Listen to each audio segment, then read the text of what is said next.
বাস দিয়ে কাজ করে।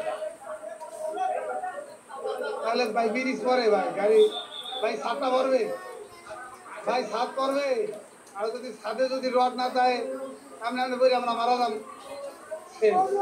গাড়িতে ওইটা আমতলি আইতেছিল, আমতলির মাঝপথে একটা ব্রিজ আছে, হলদিয়া ব্রিজ।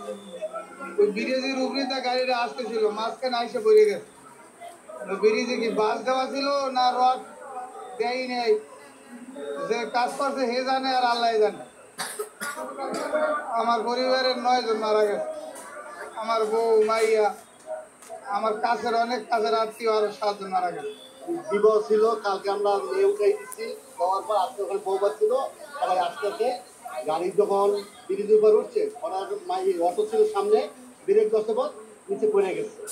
তখন এই আর ওই সময় পরে 10 মিনিট আবার বৃষ্টি শুরু হয়েছে, কোনো তারা ওটা যা পাচ্ছে আমরা উদ্ধার করতে পারছি। আপনারা অবশ্যই অবগত আছেন, আমরা ঠিক 13টা 58 সময় হলদিয়া ইউনিয়নস্থ হলদিয়া খালের উপর অবস্থিত একটি ঝুঁকিপূর্ণ ব্রিজ, স্থানীয় লোকজনের ভাষ্যমতে ব্রিজটি ঝুঁকিপূর্ণ ছিল। এই ব্রিজটির উপরে বরযাত্রীবাহী একটি মাইক্রোবাস হাইস গাড়ি ব্রিজটি পার হচ্ছিল। ব্রিজ পার হতে গিয়ে ব্রিজের মাঝখান বরাবর গাড়িটি আসার পর ব্রিজের মাঝখানের একটা বৃহৎ অংশ নিয়ে গাড়িটি ব্রিজটি ভেঙে পানিতে নিমজ্জিত হয়।